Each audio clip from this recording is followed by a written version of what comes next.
चलिए, good afternoon सभी को। पिछले टर्न पर हमने स्टडी की oxidising agent and reducing agent, दोनों के बारे में स्टडी की। ऑक्सीडाइजिंग एजेंट वो एजेंट होता है जो ऑक्सीजन को सप्लाई करे। रिड्यूसिंग एजेंट वो है जो रिएक्शन में हाइड्रोजन को सप्लाई करे। Oxidising agent gainer, oxidising agent जो इलेक्ट्रॉन को गेन करे वो ऑक्सीडाइजिंग एजेंट, जो इलेक्ट्रॉन को डोनेट करे वो रिड्यूसिंग एजेंट। ऐसी स्टडी की। अब अलग अलग टाइप के मटेरियल से अलग अलग टाइप के कंपाउंड है जो कुछ ऑक्सीडाइजिंग एजेंट की तरह काम करते हैं, कुछ रिड्यूसिंग एजेंट की तरह काम करते हैं और कुछ दोनों की तरह काम करते हैं। वो ऑक्सीडाइजिंग एजेंट की तरह भी काम करते हैं, रिड्यूसिंग एजेंट। तो यहाँ पहले ये समझे कौन ऑक्सीडाइजिंग एजेंट की तरह काम कर सकता है। जैसे SO2 एंड SO3, इसके बारे में समझे। आपको पता है सल्फर के वैलेंसी शेल में मैक्सिमम इलेक्ट्रॉन कितने होते हैं? 6। मतलब sulphur maximum +6 oxidation state show कर सकता है। यहाँ पर SO3 सल्फर ट्राइऑक्साइड, ऑक्सीजन कितनी है? 3। ऑक्सीजन कितनी है? 3। कितने इलेक्ट्रॉन गेन करती है एक ऑक्सीजन? 2। तो 3 ऑक्सीजन कितना गेन करेगी? 6। सल्फर ने कितने इलेक्ट्रॉन डोनेट किए इसको? 6 इलेक्ट्रॉन डोनेट किए। सल्फर ने 6 इलेक्ट्रॉन डोनेट किए, मतलब सल्फर का ऑक्सीडेशन स्टेट में +6। इसमें देखें क्या, ऑक्सीजन 2 है SO2 में, सल्फर डाइऑक्साइड SO2 में 2 ऑक्सीजन, सल्फर 4 इलेक्ट्रॉन डोनेट करेगा। तो यहाँ सल्फर का ऑक्सीडेशन स्टेट क्या है? +2। और सल्फर एक ऐसा एलिमेंट है, उसके जैसे बहुत सारे एलिमेंट होते हैं जो वेरिएबल ऑक्सीडेशन स्टेट शो करता है। सल्फर का डायग्राम क्या है? 16, फर्स्ट ऑर्बिट 2, सेकंड 8, थर्ड 6। इसके वैलेंसी सेल में 6 इलेक्ट्रॉन। कितने इलेक्ट्रॉन है इसके वैलेंसी सेल में? सल्फर के आउटर मोस्ट सेल में 6 इलेक्ट्रॉन है, मतलब ये 2 इलेक्ट्रॉन को गेन भी कर सकता है। तो यहाँ पर इसका ऑक्सीडेशन स्टेट क्या हो सकता है? मे बी -2, जब ये गेनर बनेगा। और गेनर कब बनता है? जब इससे कोई कमजोर एलिमेंट इससे भी आता है तो उसको डोनर बनना पड़ेगा, ये गेनर में। तो -2। लेकिन -2 से जब ये खुद वीक हो जाए और किसी स्ट्रॉन्ग हायर इलेक्ट्रोनेगेटिविटी एलिमेंट से रिएक्ट हो, जैसे ऑक्सीजन से, नाइट्रोजन से, इस तरह, तो इसको डोनर बनना पड़ेगा। मतलब ये इलेक्ट्रॉन को डोनेट करेगा। जैसे यहाँ पर कभी कभी ये कितने डोनेट कर सकता है? +2, +4, और लास्ट कितने डोनेट कर सकता है? मैक्सिमम +6, क्योंकि उसके आउटर में केवल 6 इलेक्ट्रॉन। अब आइए SO3 के पास। SO3 में सल्फर जो अपना ऑक्सीडेशन स्टेट शो करता है वो मैक्सिमम ऑक्सीडेशन स्टेट, और जो मटेरियल, जो एलिमेंट अपनी मैक्सिमम ऑक्सीडेशन स्टेट में है किसी कंपाउंड के अंदर, तो वो अपने ऑक्सीडेशन स्टेट को एक्सटेंड कर पाएगा? नहीं। क्यों? कि वो मैक्सिमम इलेक्ट्रॉन डोनेट कर चुका है जितने उसके पास थे। इसका मतलब SO3 में सल्फर मैक्सिमम +6 ऑक्सीडेशन स्टेट में, इट मींस ये अब इलेक्ट्रॉन को डोनेट नहीं कर सकता। मतलब ये क्या नहीं बन सकता? ये डोनर नहीं बन सकता, क्योंकि ये तो डोनेट कर चुका है जितने इसके पास इलेक्ट्रॉन थे, +6, मतलब 6 इलेक्ट्रॉन डोनेट कर चुका है।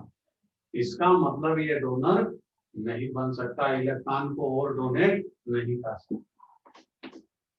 ठीक है, डोनर नहीं बन सकता, मतलब ये किसकी तरह बिहेव नहीं करेगा? ये रिड्यूसिंग एजेंट की तरह बिहेव नहीं कर सकता। क्यों? कि रिड्यूसिंग एजेंट की तो कंडीशन है, रिड्यूसिंग एजेंट वही होता है जो डोनर होगा। ये अपने इलेक्ट्रॉन डोनेट नहीं कर सकता, मतलब ये रिड्यूसिंग एजेंट, मतलब ये डॉक्टर नहीं बन सकता। डोनर रिड्यूसिंग एजेंट, ये इलेक्ट्रॉन ही डोनेट नहीं करेगा तो रिड्यूसिंग एजेंट की तरह बिहेव कहाँ से? तो फिर ये किसकी तरह बिहेव करता है? अपने ऑक्सीडेशन स्टेट को ये कहां तक ले जा सकता है? +6 से डिक्रीज करके -2 तक। मतलब ये अपने ऑक्सीडेशन स्टेट को क्या कर सकता है? डिक्रीज कर सकता है। Decrease in oxidation state from +6 to -2। और जो अपने ऑक्सीडेशन स्टेट को डिक्रीज करेगा मतलब पे वो तो इलेक्ट्रॉन को गेन करेगा। मतलब ये क्या बन सकता है?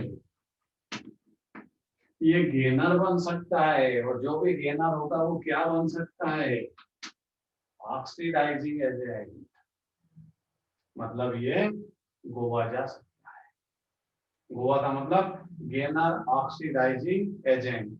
SO3 इलेक्ट्रॉन का गेनर बन सकता है क्योंकि सल्फर +6 से -2 में आ सकता है। तो सल्फर डाइऑक्साइड और सल्फर ट्राइऑक्साइड में जब आप कंपेयर करेंगे तो SO3 के बारे में ये, या फिर SO3 भी ऐसे बहुत से कंपाउंड है जिनमें एलिमेंट अपनी मैक्सिमम ऑक्सीडेशन स्टेट में रहता है और वो अपने ऑक्सीडेशन स्टेट को एक्सटेंड नहीं कर सकता। ऐसे केस में वो डोनर नहीं बनेगा, मींस डॉक्टर नहीं बन सकता। गेनर बन सकता है, वो वजह सकता है, मींस ऑक्सीडाइजिंग एजेंट की तरह भी होता है। और ऐसा कंपाउंड जिसमें एलिमेंट मैक्सिमम ऑक्सीडेशन स्टेट पर मिनिमम में शिफ्ट होगा तो समझ लेना वो स्ट्रॉन्ग ऑक्सीडाइजिंग है। जो जितनी ज्यादा ऑक्सीडेशन स्टेट को चेंज कर सकता है वो उतना ही ज्यादा ऑक्सीडाइजिंग एजेंट। अगला इसमें SO2 में जाएंगे। SO2 में सल्फर का ऑक्सीडेशन स्टेट +4 है। ये दोनों काम कर सकता है क्योंकि सल्फर इंटरमीडिएट ऑक्सीडेशन स्टेट। देखिए कहां जा सकता है? सल्फर +4 से +6 ऑक्सीडेशन स्टेट में जा सकता है। मतलब ये क्या बन सकता है? डोनर, मीन्स ये डॉक्टर बन सकता है। और +4 से कहां जा सकता है? -2 में भी जा सकता है। मतलब अपना ऑक्सीडेशन स्टेट क्या कर सकता है? डिक्रीज कर सकता है। मतलब ये गोवा भी कर सकता है। ये ऑक्सीडाइजिंग एजेंट, रिड्यूसिंग एजेंट दोनों की तरह काम करता है। पहले इनके बारे में लिखेंगे, उसके बाद बहुत सारे कंपाउंड है जिनके बारे में अपने को ये सोचना है, रिसर्च करना है कि कौन ऑक्सीडाइजिंग एजेंट की तरह काम करेगा, कौन रिड्यूसिंग एजेंट। लिखिए भाई, नोट करिए। अगला एग्जाम्पल,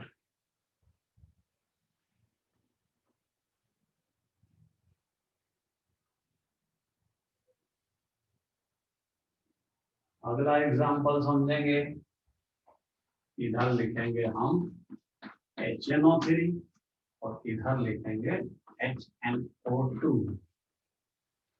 इसका नाम है नाइट्रस एसिड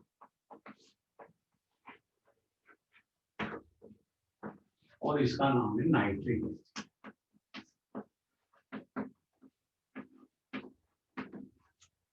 दोनों के फार्मूले अलग अलग है। उसका फार्मूला HNO3 है, इसका फार्मूला HNO2 है।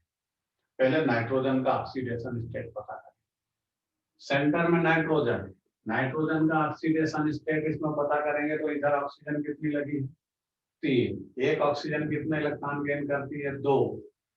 एक ऑक्सीजन कितने इलेक्ट्रॉन गेन करती है? 2। तो 3 कितने करेगी? 6। एक किसने डोनेट किया होगा? हाइड्रोजन। पता नाइट्रोजन ने कितने डोनेट किए? +5। इधर चल, ऑक्सीजन कितनी है? 2। कितना गेन करेगी? 4। एक किसने डोनेट किया? हाइड्रोजन। तो रिमेनिंग इलेक्ट्रॉन किसने डोनेट किया? ऑक्सीजन। नाइट्रोजन। कितने डोनेट किए? +3। नाइट्रोजन के कंपैरिजन में ऑक्सीजन की इलेक्ट्रोनेगेटिविटी हायर है तो नाइट्रोजन डोनर बनेगा, ऑक्सीजन गेनर बनेगा। ध्यान रखिए, हाइड्रोजन तो स्मॉलेस्ट है इसलिए वो तो है यहाँ दोनों के बीच में डोनर है। यहाँ +5 ऑक्सीडेशन स्टेट है नाइट्रिक एसिड में नाइट्रोजन का, और नाइट्रस एसिड में नाइट्रोजन का ऑक्सीडेशन स्टेट +3।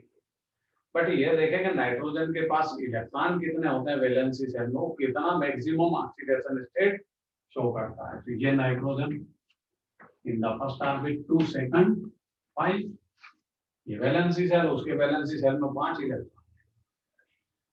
अब 5 इलेक्ट्रॉन है तो वो 5 इलेक्ट्रॉन डोनेट कर सकता है, इससे ज्यादा तो नहीं करेगा। तो यहाँ चलिए, नाइट्रोजन का मैक्सिमम ऑक्सीडेशन स्टेट है +5, मैक्सिमम इन ऑक्सीडेशन। बताओ इससे नाइट्रोजन अपना ऑक्सीडेशन स्टेट एक्सटेंड कर पाएगा, इंक्रीज कर पाएगा? नहीं। इसका मतलब ये डॉक्टर नहीं बन सकता, मीन्स ये डोनर नहीं बन सकता, ये रिड्यूसिंग एजेंट की तरह काम नहीं कर सकता। किसकी तरह काम करेगा? ओनली ऑक्सीडाइजिंग एजेंट, क्योंकि ये अपने ऑक्सीडेशन स्टेट को -3 तक डिक्रीज कर सकता है। कैन डिक्रीज +5 to -3, नाइट्रोजन का -3 ऑक्सीडेशन स्टेट कर जाता है, तो ये डिक्रीज हुआ। तो डिक्रीज जो करता है वो कौन होता है? वो तो ऑक्सीडाइजिंग एजेंट होता है, वो तो वो हो जाता है। इसमें देखो इंटरमीडिएट ऑक्सीडेशन स्टेट है, ये +3 से कहाँ जाएगा? नाइट्रोजन +3 से कहाँ जा सकता है? +5 तक, मतलब डोनर बन सकता है। जो डोनर बनेगा वो रिड्यूसिंग एजेंट होगा, और +3 से कहाँ जा सकता है? -3, मतलब ये ऑक्सीडाइजिंग एजेंट की तरह भी काम करेगा। स्टोरी पुरानी तरीके से है, नोट करिए और आगे बढ़िए।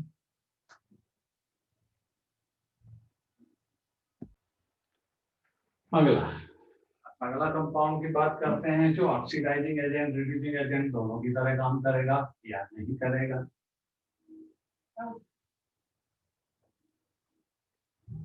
देखिए जैसे कि MnO4, H2O2 एंड O3, ये 3 कंपाउंड मैंने अलग अलग लिखे। अपन सोचे समझे कि इसमें से कौन ऑक्सीडाइजिंग एजेंट की तरह काम करेगा, कौन रिड्यूसिंग, और कौन दोनों तरीके से काम करेगा। पहले MnO4, इसमें Mn का ऑक्सीडेशन स्टेट पता है, सेंट्रल एटम का पता करना पड़ता है, क्योंकि वो डोनर है, वही गेन करेगा, वही डोनेट करेगा। इसके बारे में पता करें। ऑक्सीजन कितनी है? 4, कितने गेन करेगी? 8। क्लियर? 8 इलेक्ट्रॉन इसको चाहिए, एक उसमें से पोटेशियम देता है, तो 7 इलेक्ट्रॉन ये देगा, मतलब Mn का ऑक्सीडेशन स्टेट क्या है? +7। अब ये पता करें कि वाकई में ये मैक्सिमम है क्या, तो Mn के पास Mn में इलेक्ट्रॉन होते हैं 25।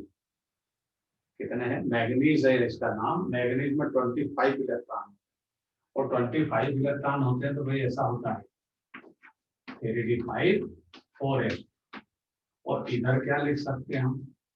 आर्गन 18, आर्गन के 18 इलेक्ट्रॉन हो गए, ये डिस्ट्रीब्यूट कर दिए।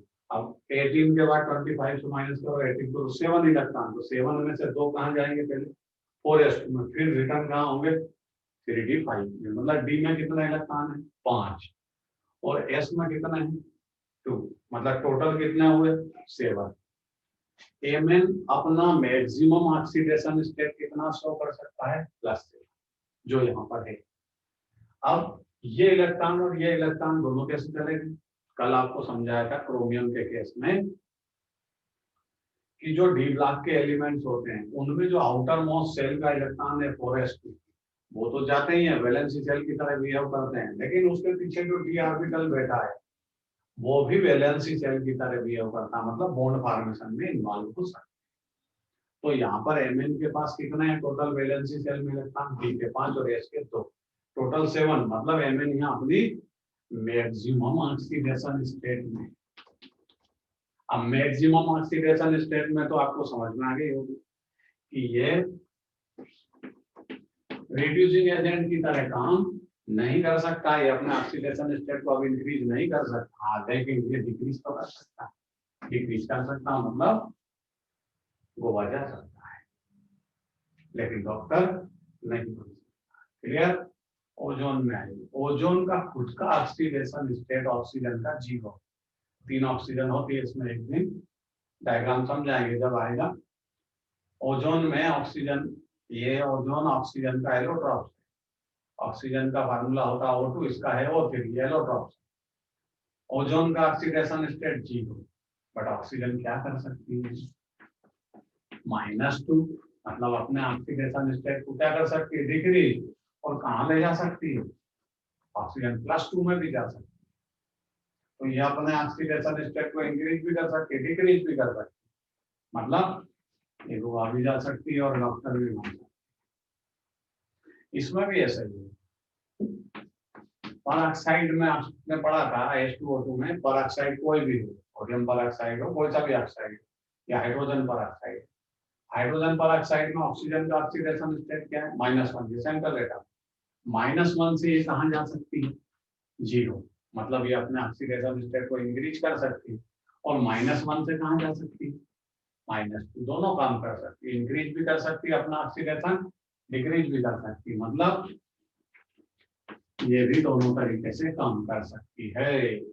ऑक्सीडाइजिंग एजेंट की तरह भी काम कर सकती है H2O2 और रिड्यूसिंग एजेंट की तरह भी काम कर सकती है। नोट कर लीजिएगा। Balance the redox reaction, balance the redox reaction. आप सबसे पहले ये स्टडी करें कि रेडॉक्स रिएक्शन होती क्या है और रेडॉक्स किसको हम कंसीडर करें।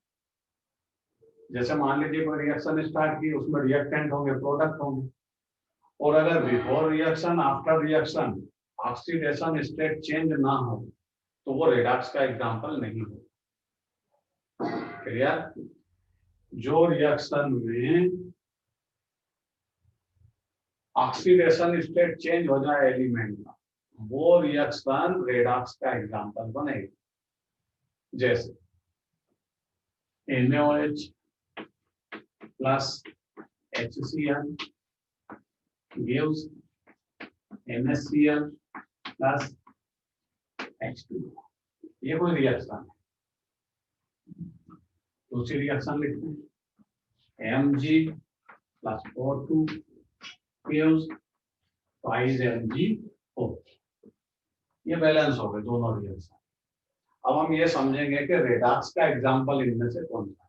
तो ये चेक करना पड़ेगा कि ऑक्सीडेशन स्टेट चेंज हुआ क्या बिफोर रिएक्शन आफ्टर रिएक्शन। अगर चेंज हुआ है तो रेडॉक्स का एग्जांपल है, ना चेंज हुआ तो फिर वो रेडॉक्स का एग्जांपल नहीं। यहाँ देखिए Na का ऑक्सीडेशन स्टेट +1 क्यों होता है? एक इलेक्ट्रॉन डोनेट करेगा। ऑक्सीजन का -2, हाइड्रोजन का +1। ये चारों तीनों का ऑक्सीडेशन स्टेट पता है। HCl में हाइड्रोजन का +1, क्लोरीन का -1। ये बिफोर रिएक्शन स्टेट है। सारे के ऑक्सीडेशन स्टेट मैंने पता कर दी है, जो कॉन्सेप्ट आपको सिखा है। अब इधर आइए, Na का ऑक्सीडेशन स्टेट +1, क्लोरीन का -1, क्योंकि सोडियम डोनर है, क्लोरीन गेनर। हाइड्रोजन के पास जाओ, इसका ऑक्सीडेशन स्टेट +1, ऑक्सीजन का -, क्योंकि ऑक्सीजन में 2 इलेक्ट्रॉन हाइड्रोजन से गेन करें। देखो बिफोर रिएक्शन आफ्टर रिएक्शन क्या है। इधर Na का ऑक्सीडेशन स्टेट +1, रिएक्शन के बाद क्या हो? +1, सेम ऑक्सीडेशन। क्लोरीन का -1, लास्ट में भी -1। ऑक्सीजन का -2, उधर भी -2। हाइड्रोजन का +1, उधर भी। मीन्स ये रेडॉक्स का एग्जांपल नहीं है। रेडॉक्स का एग्जांपल ये देख कैसे। Mg, ये तो हमने बैलेंस फैक्ट कर लिया 2Mg, इससे ऑक्सीडेशन स्टेट पर कोई फर्क नहीं पड़ता। Mg यहाँ अपनी ओरिजिनल स्टेज में, एटॉमिक स्टेज में, तो इसका ऑक्सीडेशन स्टेट 0 रूल है। ऑक्सीजन सेम एटम का मॉलिक्यूल है, तो सेम एटम के मॉलिक्यूल में ऑक्सीडेशन स्टेट क्या होगा? 0। ये भी रूल है। अब उधर चलो, ये बैलेंस फैक्टर है, इससे कोई मतलब नहीं होता है ऑक्सीडेशन स्टेट। Mg ऑक्सीजन के साथ रिएक्ट हुआ, ये बिफोर रिएक्शन है, दोनों का ऑक्सीडेशन स्टेट 0। आफ्टर रिएक्शन क्या हुआ? मैग्नीशियम डोनर है, क्योंकि मैग्नीशियम मेटल है। अच्छा, मैग्नीशियम डोनर है तो कितने इलेक्ट्रॉन डोनेट करेगा वो भी देख लो। In the first orbit 2, second at last 2। एक मैग्नीशियम के आउटर में 2 इलेक्ट्रॉन होते हैं। एक मैग्नीशियम के आउटर में 2 इलेक्ट्रॉन है तो 2 डोनेट करेगा। जैसे मैग्नीशियम 2 इलेक्ट्रॉन ऑक्सीजन को डोनेट किया, ऑक्सीजन की रिक्वायरमेंट 2 इलेक्ट्रॉन, तो यहाँ ऑक्सीजन का ऑक्सीडेशन स्टेट क्या हो गया? -1। मैग्नीशियम का क्या हो गया? प्लस। देखो पहले क्या था, मैग्नीशियम का पहले 0 था, फिर बाद में +2 हो गया, ऑक्सीडेशन स्टेट चेंज हुआ। ऑक्सीजन का 0 था, -2 हो गया। ये रेडॉक्स का बात समझ में? इसको नोट करिए। रेडॉक्स रिएक्शन का एग्जांपल वही बनेगा जिसमें oxidation state before reaction, after reaction change. दोनों रिएक्शन लिख लीजिए और एग्जाम्पल लिख लीजिए। अब हम बात करेंगे टाइप ऑफ रेडॉक्स। रेडॉक्स कितने टाइप का होता है? टाइप ऑफ रेडॉक्स में आता है कि रेडॉक्स रिएक्शन का जो पहला टाइप है वो है डिस्प्रोपोर्शनेशन। कौन सा टाइप? Disproportionation redox. और दूसरे टाइप का होता है ऑटो रेडॉक्स। दोनों की स्टडी करते हैं। पहले ऐसे रेडॉक्स का हम एग्जांपल लेंगे जो डिस्प्रोपोर्शनेशन रेडॉक्स का एग्जांपल। डिस्प्रोपोर्शनेशन रिएक्शन या डिस्प्रोपोर्शनेशन रेडॉक्स का मतलब होता है जिसमें एक एलिमेंट जो रिएक्टेंट साइड है, जब वो प्रोडक्ट साइड कन्वर्ट होगा तो डिफरेंट ऑक्सीडेशन स्टेट शो करेगा। मतलब उस पूरी टोटल रिएक्शन में प्रोडक्ट साइड दो ऑक्सीडेशन स्टेट शो करेगा वही एक एलिमेंट, और इधर किसी दूसरे ऑक्सीडेशन स्टेट में है, उसको बोलते हैं डिस्प्रोपोर्शनेशन रेडॉक्स। एग्जांपल के साथ समझिए और क्लियर हो जाएगा। जैसे P4 प्लस NaOH।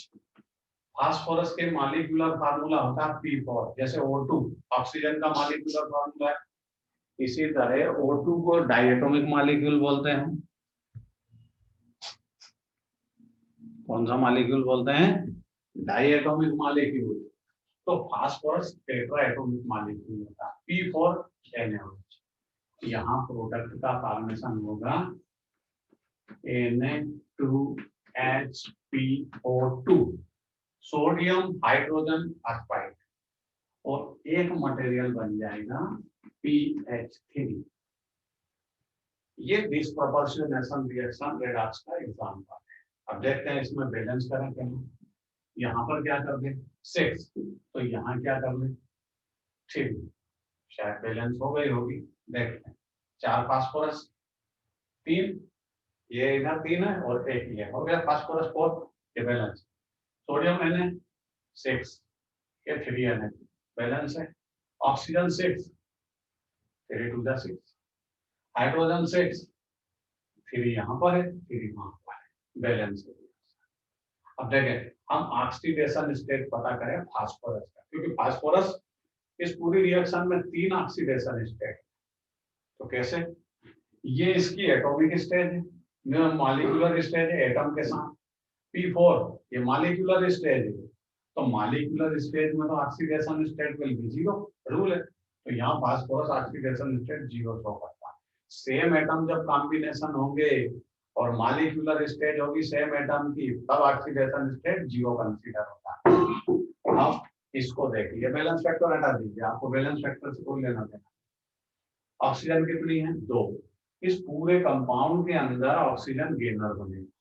क्यों? कि सबसे हाईएस्ट इलेक्ट्रोनेगेटिविटी है, गेनर बनेगा। तो ध्यान से समझिए, एक ऑक्सीजन 2 इलेक्ट्रॉन गेन करती है, तो 2 कितना गेन करेगी 4। अब 4 इलेक्ट्रॉन इधर से इसको डोनेट किसने किया, उन सबकी स्टोरी समझते हैं। हाइड्रोजन कितना डोनेट करेगा?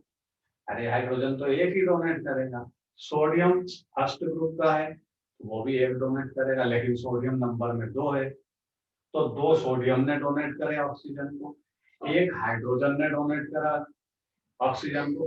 बताओ फास्फोरस ने कितने किए? अरे बच्चा तो एक। यहाँ फास्फोरस का ऑक्सीडेशन स्टेट +1।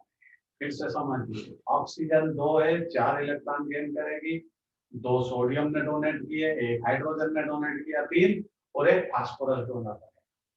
तो फास्फोरस का यहाँ ऑक्सीडेशन स्टेट क्या है +1। यहाँ क्या था, यहाँ 0 था, अब +1 हो गया। अब उधर चलिए, फास्फोरस की इलेक्ट्रोनेगेटिविटी हायर है, हाइड्रोजन से कॉम्बिनेशन करा, हाइड्रोजन तो वीक है, वो डोनर बनेगा, ये गेनर बनेगा। एक हाइड्रोजन कितना इलेक्ट्रॉन डोनेट करता है 1, तो 3 कितना करेंगे 3, तो फास्फोरस में कितना इलेक्ट्रॉन गेन करता है 3, -3 ऑक्सीडेशन स्टेट है फास्फोरस का। देखो फास्फोरस रिएक्टेंट साइड 0 है, यहाँ +1 ऑक्सीडेशन स्टेट है, वहाँ -3, बस इसी का नाम डिस्प्रोपोर्शनेशन रेडॉक्स। और दूसरा एग्जांपल समझा, जैसे Cl2 NaOH gives NaCl plus NaClO3 plus water. ये एक एग्जांपल है, बैलेंस कर लेंगे, बैलेंस करने में कोई इतना टेंशन नहीं होता है। ये 3Cl2 तो यहाँ पर कर दीजिए 5 NaCl और यहाँ क्या करें 6 NaOH, ये हो गई बैलेंस। वाटर को बैलेंस कर लेंगे, पहले 3Cl2 देखो क्लोरीन कितनी है 6, 5 तो ये बैठी हुई है और 1 यहाँ हो गई। सोडियम Na6, 5 यहाँ बैठे हैं 1 वहां बैठा है, हो गए बैलेंस। ऑक्सीजन 6, 3 यहाँ बैठी हुई है और 3 इसको बना दीजिए, तो भाई ऑक्सीजन 6, हाइड्रोजन 6 ये बैठा है, हाइड्रोजन 6 बैलेंस है रिएक्शन। अब ऑक्सीडेशन स्टेट पता करें, क्या ये डिसप्रोपोर्शनेशन रिडक्स का एग्जांपल है? क्लोरीन का ऑक्सीडेशन स्टेट 0 हो तो मॉलिक्यूलर स्टेट में ना सेम है, तो ऑक्सीडेशन स्टेट इसका 0, ये फैक्टर से कोई लेना देना नहीं होता। इधर चलिए अब क्लोरीन का क्या होगा, यहाँ NaCl के साथ है क्लोरीन का ऑक्सीडेशन स्टेट -1 बदल गया। यहाँ चलिए सोडियम और क्लोरीन दोनों डोनर बनेंगे क्योंकि ऑक्सीजन से बदला पड़ा होता है, तो ऑक्सीजन गेन हो रही, एक ऑक्सीजन 2 इलेक्ट्रॉन गेन करती है, 3 कितना गेन करेगी 6, बताओ 6 इलेक्ट्रॉन किसने दिए इसको? सोडियम तो 1 देगा तो +1 सोडियम का ऑक्सीडेशन स्टेट, रिमेनिंग इलेक्ट्रॉन किसने डोनेट किए? क्लोरीन है, तो क्लोरीन का ऑक्सीडेशन स्टेट +5। देखिए क्लोरीन यहाँ 0 में था, यहाँ -1 में भी है, +5 में। तो इस टाइप की रिएक्शंस को हम बोलते हैं जिसमें एक ही एलिमेंट अपनी डिफरेंट ऑक्सीडेशन स्टेट शो करे, उस रेडॉक्स के टाइप का नाम होता है डिसप्रोपोर्शनेशन रेडॉक्स। दूसरे टाइप का ऑटो रेडॉक्स होता है, कभी कभी ये एग्जांपल सेल्फ रेडॉक्स का भी बनता है, या फिर उसको भी लोग डिसप्रोपोर्शनेशन के एग्जांपल में ले लेते। एग्जांपल समझ, ये फॉर्मल्डिहाइड,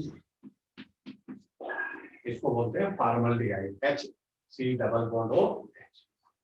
फॉर्मल्डिहाइड का एक मॉलिक्यूल, ये दूसरा मॉलिक्यूल HC≡।